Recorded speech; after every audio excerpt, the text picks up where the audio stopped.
Okay, so in the last video we talked about redox reactions, and we end up with one of the reactions that had molecular compounds, so we don't have a charge. So as I said, we also have oxidation state even on the molecular compound. So in this video we're going to learn about the oxidation state and how to find the oxidation state. So oxidation state, also known as oxidation number. So even the reaction that doesn't have a change in the charge, the actual charge, they are they are also called as redox reaction. Okay. For example, in this one, we do not have ionic compound. We do not have any charge, actual charge. But this is a redox reaction. Why? We have sulfur is in solid state, so the charge is 0. Oxygen as O2, also the charge is 0, but sulfur here does not have a 0 charge. It's a molecular compound, but the oxidation state is not 0. So this is a redox reaction. To figure out which one is oxidized and which one is reduced, we have to know the oxidation number of each of these elements, both sulfur and oxygen in SO2. Okay, so how do we find oxidation state in a molecular compound?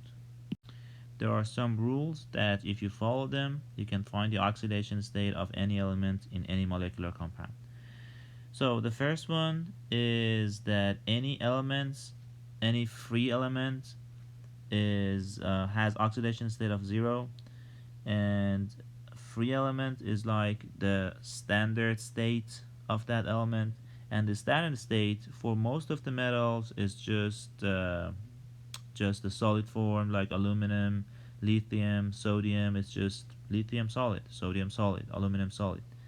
For some gases, for some non-metals, there are some of them that are diatomic, like hydrogen, which is H2, Br2, we have O2, we have N2, F2. So, and you've learned about diatomic elements in chapter 1. So those are the standard states. Some of them are not diatomic, like S, for example, is S8. P, for example, is P4. These are the standard states. So if they're free by themselves, the oxidation state of those are 0. Okay, so that's the first rule. The second rule, if you have monoatomic ion, the charge of the ion is the same as the oxidation state. For example, lithium plus, oxidation state is +1. If you have S2 minus, the oxidation is 2 minus. Okay, if it's an ion. If it's a monoatomic ion, if it's just the element plus the charge, so the oxidation state is the charge. The third rule is about oxygen.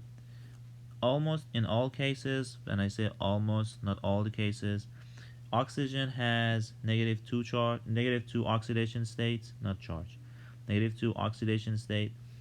And there are some exceptions, like for example in hydrogen peroxide, H2O2.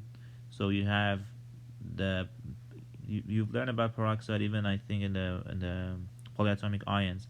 So peroxide is O2 2 minus, and the oxidation state of oxygen in peroxide is -1. Okay, it's not -2. If oxygen is bonded with itself in any type, because peroxide is like this. Okay, if oxygen and then you add hydrogen, just hydrogen goes on each oxygen. Okay, so it's just split, so the charge is not -2. If oxygen is bonded with itself, then you have to know the oxidation state of oxygen, which is not -2. Or if it's bonded with fluorine, so if oxygen is bonded with fluorine, then you have to find out the oxidation state of oxygen. But in most cases, the oxidation state is -2. So to find out the charge of the oxygen, you have to see what it's connected to. If it's with fluorine or with another oxygen, then you have to figure it out. In most cases, except these exceptions, the charge is -2. Okay, rule number 4, oxidation state of hydrogen is usually +1 if it's connected to nonmetals, The exception is when it is bonded with metals, then it's -1. But in most cases, when it's bonded with nonmetals, +1, nonmetals, -1. Like lithium hydride, for example, we have a metal with hydrogen, so the oxidation state of hydrogen is -1, which is not common, as I said. In most cases, hydrogen is with nonmetals like water, for example. Oxygen is a nonmetal, so oxidation state of hydrogen in water is +1. Like ammonia, for example, NH3. Nitrogen is nonmetal, so the oxidation state of hydrogen is +1. If it's connected to a nonmetal, it's +1. If it's connected to a metal, it's -1. So the next rule is about halogens. Fluorine always have oxidation state of -1, but the rest of the halogens, if they are in the halide ion, like NaCl, for example, that we talked about it, if it's as in an ion form, the oxidation is -1. If not, it could be anything. They could have even positive oxidation state, okay? But for fluorine, it's always -1. For other ones, it depends.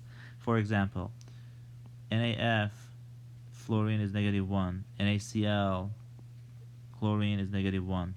But HClO4, you have to find the oxidation state which is not -1. Okay, you have to find that. How can we find the oxidation state? We will learn it by the last rule. So if you have a neutral molecule, the sum of oxidation state of all atoms must add up to 0. If it's a polyatomic ion, it should sum up to the charge of the polyatomic ion. The sum of all oxidation states of all elements must equal to the charge of the ion. So this was not the last one. We have also 7. Well, 7 just says it's not like all the time we have oxidation state of integers. It happens in some cases that, for example, we have -1/2. So it's not like always they're integers, but there are some cases that you might see. Okay, so let's have some practice. So how can we find the oxidation state of each element in nitric acid? So hydrogen, as we said, when it's with nonmetals, is +1, and both nitrogen and oxygen is nonmetal, so therefore hydrogen oxidation state is +1. Oxygen, as I said, in most cases, what did I say about oxygen? We said in most cases the oxidation state is -2. Only if it's connected to the oxygen, if it's peroxide, if it's connected to fluorine. There's no fluorine here. We have N3, but these 3 oxygens are all connected to the nitrogen. So in most cases, it's -2, and also here is -2. And for nitrogen, we have to find it. So nitrogen, what is the oxidation state of nitrogen? So the rule 6 says that the sum of oxidation state of a neutral molecule should equal to 0. Okay, so let's find out.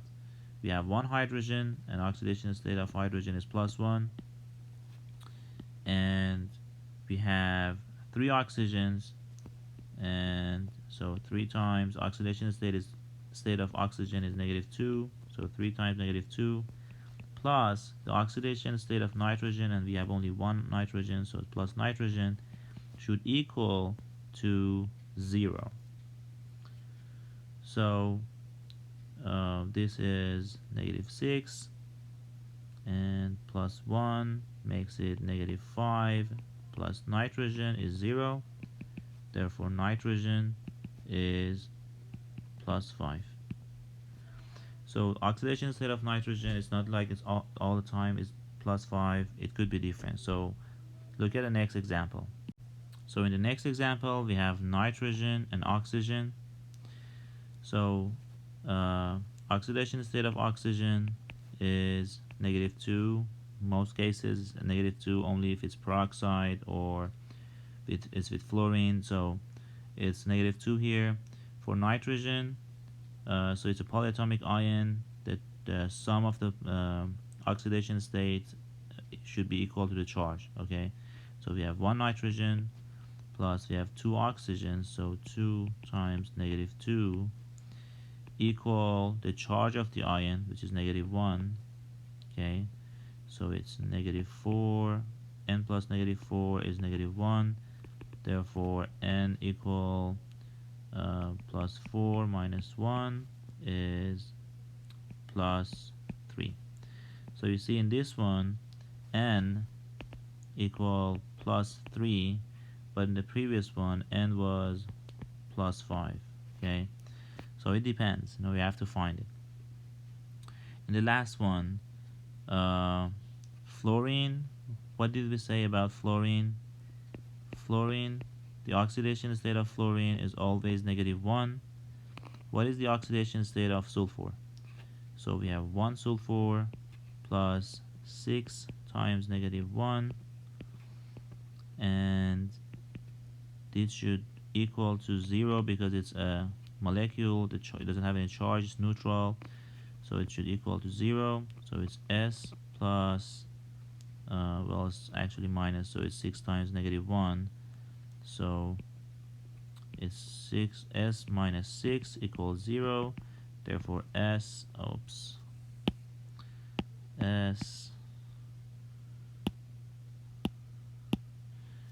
equal plus 6, or equal plus 6. So following these rules, you can find the oxidation state of each element, and then you can see it's a redox reaction or not.